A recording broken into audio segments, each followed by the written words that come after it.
The Galactic Happiness Index peaked when humans introduced the concept of game nights. Part 1. Doctor stared at the data for the 947th time that month. The numbers never changed, no matter how many times he looked at them. The Galactic Happiness Index had dropped another 0.3% this quarter. That made it 200 standard years of steady decline. He rubbed his primary eyes with two of his four hands. The other two hands continued typing his report, a skill his species had perfected over. Everything about the people was about efficiency. Everything about the entire Galactic Council was about efficiency, really. And that was supposed to be a good thing. The Council had spent thousands of years building the perfect society. Every species contributed their strengths. The provided military strategy, the handled diplomatic relations, the managed mathematics and logistics, though his own people specialized in psychology and social optimization. Together, they had created a civilization that ran like clockwork. Work schedules were calculated down to the minute for maximum productivity. Food was perfect and delivered exactly when needed. Transportation systems moved beings from place to place with almost no wasted time.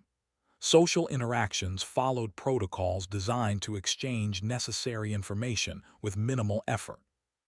It was perfect, completely, utterly perfect. So why was everyone so miserable? Looked at his secondary screen, where more data scrolled past. Reports from across the galaxy told the same story. Beings went to work, did their jobs flawlessly, and went home. They ate their optimized meals. They slept their calculated hours. They engaged in their scheduled leisure activities, which were scientifically proven to provide maximum recuperation. And they felt nothing. They called it the gray feeling. They described it as victory without triumph. They had 17 different mathematical formulas trying to explain it. Own people simply called it the emptiness. He had spent 30 years studying this problem. He had interviewed thousands of beings. He had analyzed millions of data points. He had written 43 papers on the subject, and he was no closer to understanding why a perfect society felt so hollow. A soft chime interrupted his thoughts. The Galactic Council was convening in 10 minutes. Saved his work and stood, straightening his formal robes. Today was special. Today, the species was joining the Council. Humans had read the files on humans. They were a strange species from a planet called Earth. Their technology was adequate but unremarkable. Their efficiency ratings were frankly terrible. They argued constantly, even among themselves. Their decision-making processes seemed chaotic at best. But they had passed all the requirements for council membership, and so here they were. The council chamber was already full when arrived. He took his seat in the psychology section and looked around. Representatives from all 847 member species filled the massive hall. Every seat was occupied exactly on time as always. Except for the human seats, which were empty. Check the time, the session was beginning. Where were the humans? High Coordinator Asha, with impressive military bearing, stood at the central podium. Her four arms crossed in the traditional gesture of authority. "We will begin today's session," she announced.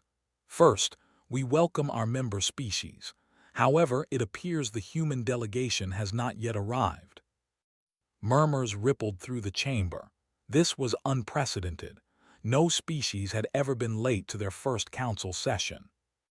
Ash waited exactly the protocol-mandated 3 minutes. Then she began to move on to the next agenda item. The doors burst open. 7 humans tumbled into the chamber, slightly out of breath. The one in front, a woman with short, dark hair, raised her hand in what's database identified as a wave. Sorry, we're here. Our ship's crew got into a debate about whether a hot dog is a sandwich, and well, you know how it is." Did not in fact know how it was. Neither did anyone else in the chamber, judging by the confused silence. The humans made their way to their seats. They were carrying bags, which they set down with soft thudding sounds.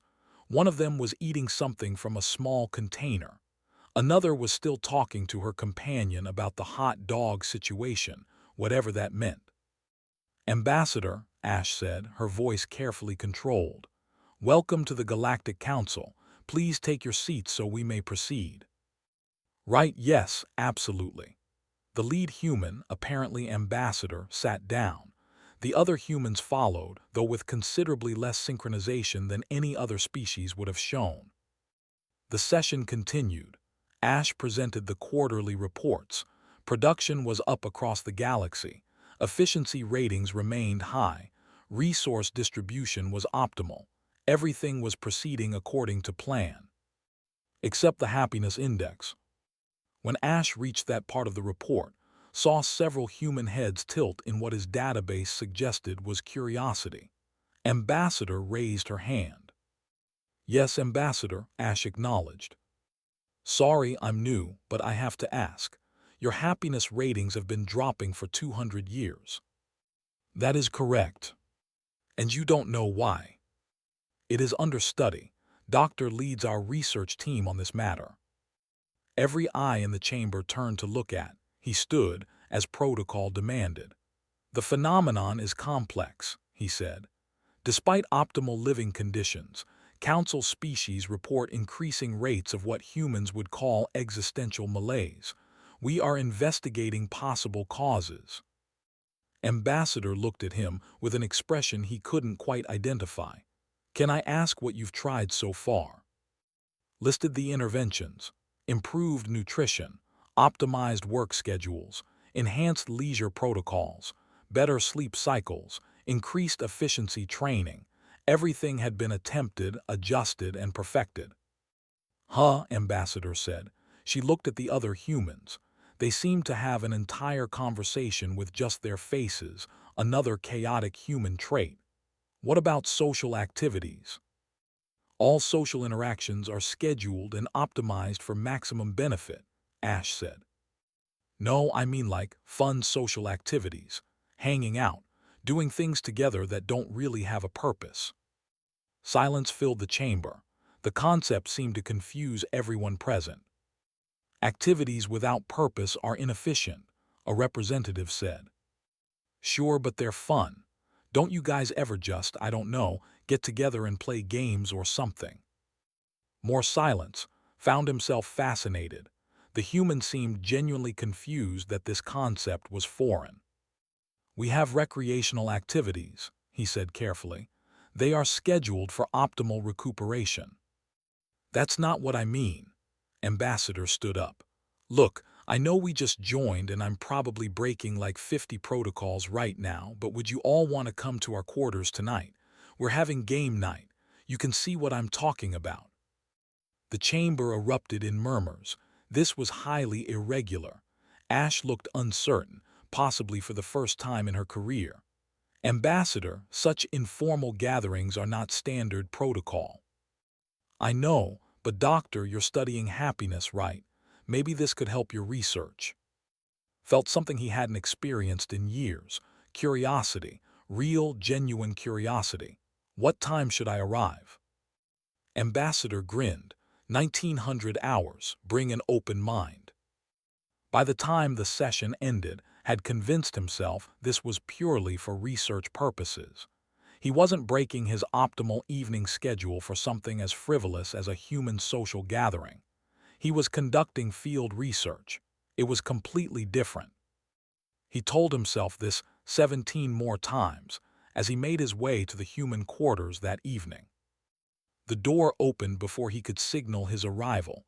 Ambassador stood there, still grinning. "Doctor, come in, come in. You're the first to arrive."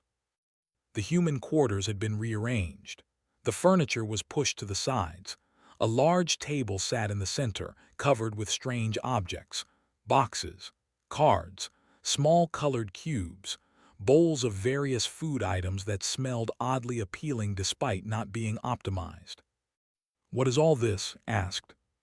"Games, we've got coup, and if things get really wild, we've got resistance too." Saw his confusion. "Don't worry, I'll explain as we go." 4 more beings arrived over the next few minutes. Commander X, a military strategist, 2 diplomats named Sella and surprisingly, mathematician, known for his rigid adherence to logic.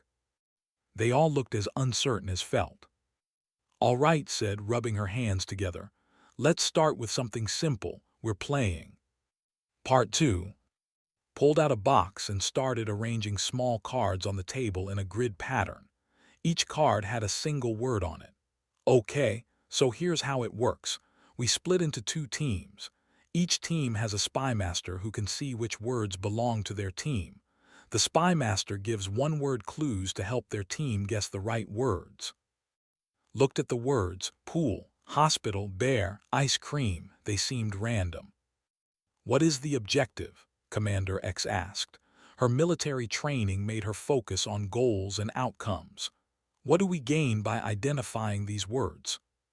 "Nothing really, it's just fun." "I do not understand. If there is no material gain, why engage in the activity?" Smiled in that uniquely human way that suggested she was about to explain something important. "Because figuring stuff out together is fun. Because you get to see how your teammate thinks. Because sometimes someone guesses completely wrong and it's hilarious." The concept seemed to bounce off everyone's understanding like light off a mirror.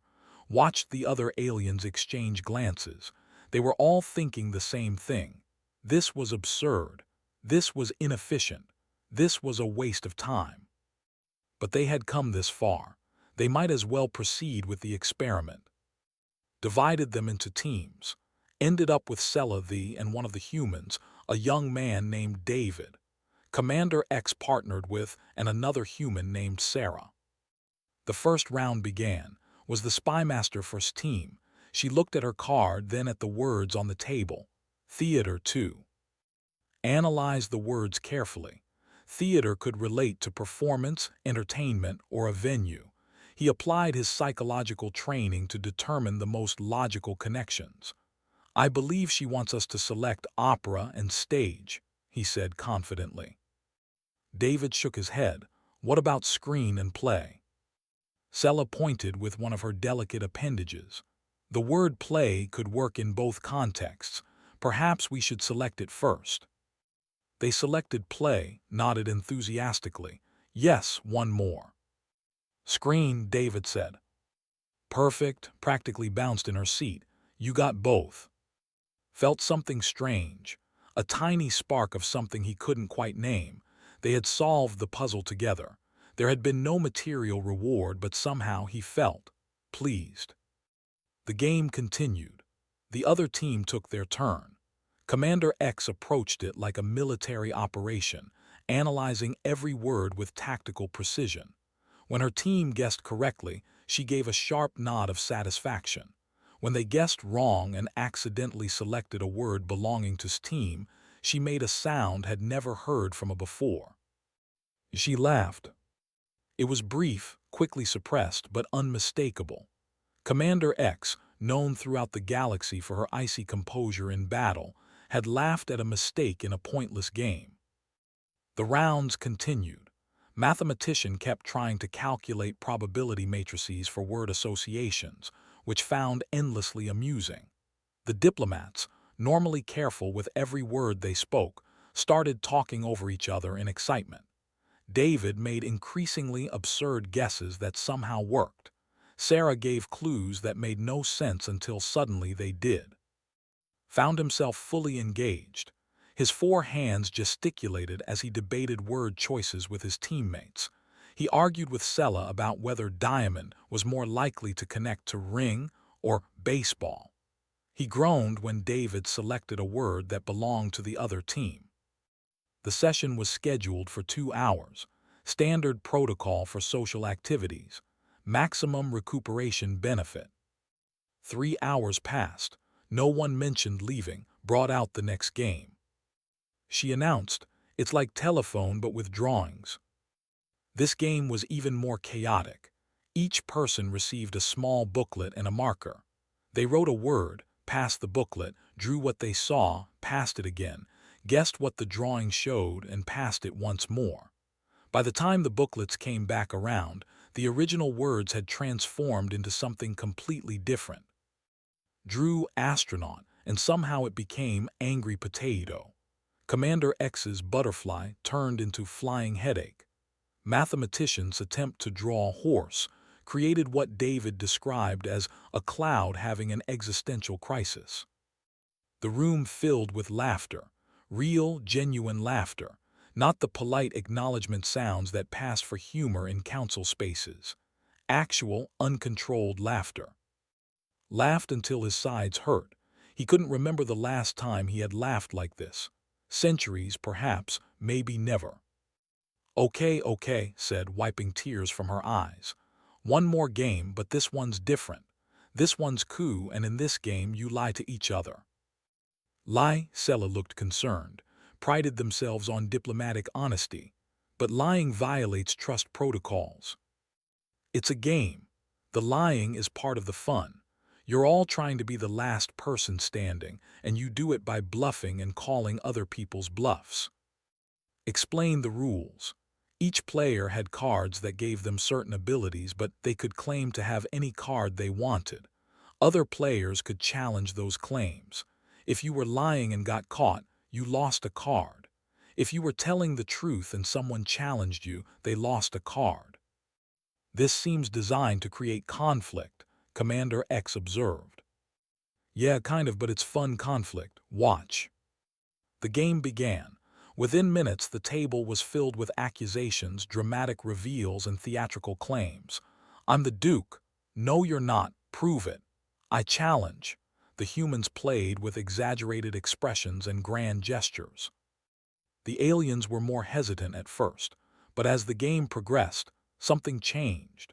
Commander X started bluffing with the same tactical deception she used in war games.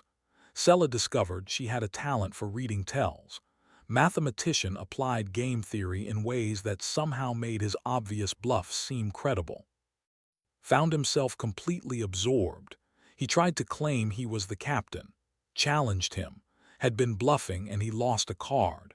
But instead of feeling bad about it, he felt energized. He wanted to try again, to bluff better, to win through cleverness rather than calculation. The game ended with victorious, having successfully convinced everyone she had no cards worth challenging until it was too late. She took a small bow. Thank you. I accept payment in the form of snacks. Checked the time. 6 hours had passed. 6 hours. His entire evening schedule had been destroyed. He had missed his optimal sleep preparation time. He had consumed non-nutritional foods. He had engaged in activities with no measurable output. He felt better than he had in years. The other aliens seemed to realize the same thing. They looked at each other with expressions of confusion mixed with something else. Something that might have been happiness. What was the purpose of this? Mathematician asked, but his tone was different now. Less demanding of logic, more genuinely curious. Leaned back in her chair. There wasn't one, really. That's kind of the point. We just spent 6 hours together getting to know each other, laughing, competing over nothing important. We built connections. We made memories. We had fun. But we produced nothing, Commander X said. Did we, though? Looked around the table. I know way more about all of you now than I did 6 hours ago. You're way more competitive than you let on. Commander, you have a wicked sense of humor when you relax. Sela, you're surprisingly good at reading people. Your mathematical approach to bluffing is hilarious and somehow effective. David, you're terrible at drawing. Sarah, you're a master manipulator at coup. The humans laughed. The aliens remained quiet, processing. You can't put that in a report, said quietly. You can't quantify it or measure it or optimize it. Nope, agreed. But it matters. Maybe it matters more than the stuff we can measure. Stood slowly. I need to think about this. Thank you for the invitation, Ambassador. Call me Sarah, and you're welcome anytime. We do this every week. Every week.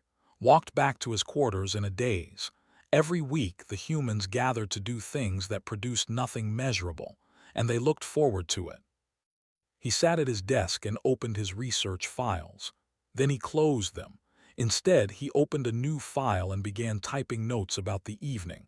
Not data, not measurements, just observations about how beings interacted when they weren't optimizing anything. How they laughed, how they connected, how they became more than just efficient components in a perfect system. For the first time in 30 years, thought he might be close to understanding the answer. Part 3. The report hit the Galactic Council like a small bomb made of statistics and carefully worded recommendations. Had spent 2 months observing human game nights. He had attended 12 sessions himself. He had convinced other council members to attend. He had collected data, conducted interviews, and measured outcomes with every tool his profession provided. The results were impossible to ignore. Beings who attended regular game nights showed a 42% decrease in symptoms of existential malaise. Their work performance actually improved, despite spending less time on optimized rest. Their social connections deepened. They reported looking forward to things, which was a concept that had nearly vanished from council culture. Most remarkably, the happiness index had ticked upward for the first time in 200 years. It was a small increase, just 0.7%, but it was an increase, and it correlated directly with the spread of game nights across council stations. "This is your recommendation?" High Coordinator Ash asked. She sat across from in her office, reading his report for the third time. "That we encourage more recreational social activities." "Not just encourage," said. "Protect, normalize, make them part of council culture." "We have recreational activities already. They're scheduled and optimized." "That's exactly the problem." Leaned forward, using all 4 hands to gesture. "The optimization removes the benefit. True social bonding happens in unstructured time. It happens when beings choose to be together for no reason except that they want to. It happens when they do pointless things that make them laugh." Ash was quiet for a long moment. "I attended one of these game nights last week," she finally said. Blinked in surprise. "You did?" "Commander X invited me. She said I needed to experience it myself." Ash's mandibles clicked in what might have been embarrassment. "We played something called Betrayal at House on the Hill. I became a werewolf and attacked everyone. It was inefficient. I was going to say terrifying and exhilarating. I haven't felt that alive in decades." Ash set down the report. "But there will be opposition. You know this." "I know." The opposition came swiftly and forcefully. The Efficiency Coalition, representing 300 of the most traditional council species, called for an emergency session. They brought charts, data, and arguments about wasted resources. "Billions of work hours lost to these activities," their spokesperson declared. He was a named computational master Vex, and his voice dripped with disdain. "Trillions of credits spent on dice, cards, painted miniatures, and game boards. For what? Frivolity, chaos, inefficiency." The chamber buzzed with agreement. Many species nodded. The humans sat quietly in their section, letting the opposition speak. Watched from his seat, he had known this was coming. Changing a culture that had spent optimizing everything was never going to be easy. Vex continued his presentation. "We have calculated the exact cost of these game nights. Every hour spent playing is an hour not spent on productive activity. Every credit spent on games is a credit not invested in advancement. This entire phenomenon is a step backward for council civilization." When he finished, Ambassador stood. "May I respond?" Ash nodded. Walked to the central podium. She didn't bring charts or data. She just stood there, looking around at the hundreds of species represented in the chamber. "You're right," she said. "We can't measure the output of a game night in traditional terms. There's no product, no optimized result, no efficiency gain. By your metrics, it's completely worthless." Some species made sounds of agreement, smiled. "But let me tell you what I've seen in the past 2 months. I've seen Commander X become friends with a scientist over Dungeons and Dragons. I've seen diplomats learn to trust mathematicians through cooperative board games. I've seen beings from species that have barely spoken to each other for centuries become genuinely close. She paused. High Coordinator Ash, when was the last time you talked to Doctor before you attended that game night? Ash considered. We have exchanged reports, attended the same meetings. But actually talked about things that mattered. I suppose not. And now? Ash's mandibles clicked again. Now I know his daughter is applying to xenobiology programs. I wrote her a recommendation letter. Turned back to the assembly. That's what game nights produce. They make us see each other as people, not just roles. They create connections that matter. They make us care about each other. Caring is not measurable, Vex argued. No, it's not. But a galaxy where beings care about each other works better than one where they don't. You want proof? Look at the happiness index. Look at the productivity reports. Look at the decrease in conflicts and the increase in collaboration between species. That's not despite the game nights. That's because of them. The debate continued for hours. Species argued back and forth. Some supported the game nights. Others wanted them regulated or banned entirely. The chamber grew heated in a way that would have been unthinkable in the old, optimized council. Finally stood, "May I share something?" The chamber quieted, walked to the podium, his four hands trembling slightly. I have spent 30 years studying unhappiness. I have analyzed data from every possible angle. I have tried every intervention our science could devise. Nothing worked. Do you know why? He looked around the chamber. Because we were trying to optimize something that can't be optimized. Happiness isn't efficient. Connection isn't productive. Joy doesn't follow protocols. We built a perfect system and then wondered why everyone felt empty. His voice grew stronger. I attended my first game night as a researcher. I was going to observe, take notes, maintain scientific objectivity. Instead, I laughed until I cried. I argued with teammates over meaningless decisions. I felt excited about something for the first time in years. He pulled out a small box from his robes. After that first night, I went to the human quarters and asked Ambassador to teach me about games. She gave me this. It's called Twilight Imperium. The manual says it takes 8 to 12 hours to play. Several species gasped at the inefficiency, smiled. I played it last week with 7 other beings. It took 14 hours. We argued. We made alliances and broke them. We celebrated meaningless victories. And at the end, when someone finally won, we were already planning to play again. He held up the box. This is worth more to me than 1,000 optimized leisure sessions. Because of this game, I have friends, real friends, beings I care about beyond professional courtesy, beings who know me, not just my role. Set the box on the podium. You want to ban game nights because they're inefficient? Fine, ban them. Go back to your optimized schedules and perfect systems. Watch the happiness index drop for another 200 years. Or you can accept that some things matter more than efficiency. The chamber was silent. Then Commander X stood. I support game nights. One by one, other beings stood. Sella and Mathematician, dozens more who had attended game nights, hundreds who had seen the changes in their colleagues and friends. Even some coalition members stood. The vote wasn't unanimous, but it was decisive. The council not only approved game nights but enshrined them in the Galactic Charter as protected cultural practices. Species were encouraged to share their own forms of play. Resources were allocated for game distribution. Was appointed to head the new Department of Recreational Social Bonding. After the vote approached, you did it. We did it, he corrected, though I still don't fully understand why it works. Maybe that's okay. Maybe some things work better when we don't optimize them. Considered this. I'm hosting a game night next week, Twilight Imperium. Would you attend? His expression shifted to mock horror.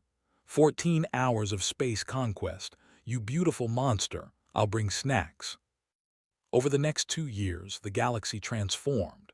Not dramatically or suddenly, but steadily.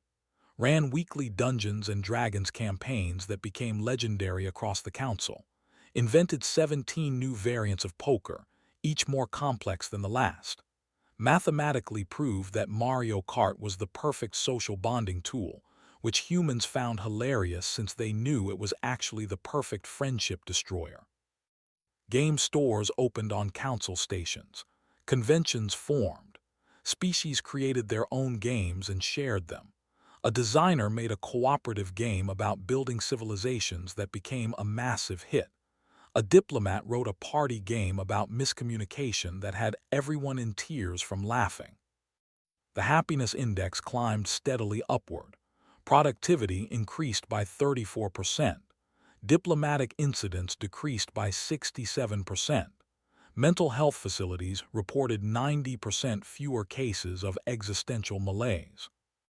Most importantly, beings started to know each other. They learned names, shared stories, formed bonds that transcended species and roles. The council became not just a political body but a community. 3 years after that first game night, sat in his office writing another report. Outside his window, he could see a group of young beings from 5 different species walking together, carrying game boxes and laughing about something. They were heading to one of the common rooms for their weekly game session. He smiled and returned to his report. This one wasn't about problems or interventions or declining indices. This one was about hope. The door chimed. "Come in," he called. Ambassador entered, followed by Commander X, Sella, and a dozen others. They were all carrying bags. Said, "We're starting a campaign. Epic fantasy, multiple sessions, completely ridiculous stakes. We need a 7th player, you in?" Looked at his report, then he looked at his friends. The choice wasn't hard. "I'm in," he said, standing, "but I'm playing a bard this time." "A bard?" Commander X looked skeptical. "You're terrible at music." "That's what will make it fun." They laughed together as they left his office, heading toward an evening of pointless adventure, meaningless challenges, and absolutely essential friendship. Behind them, his report sat on his desk, the last line visible on the screen. The Galactic Happiness Index peaked when humans introduced the concept of game nights. But the real story isn't about the numbers. It's about the fact that we finally remembered how to be happy. And it turns out the secret was simple. We just needed to play.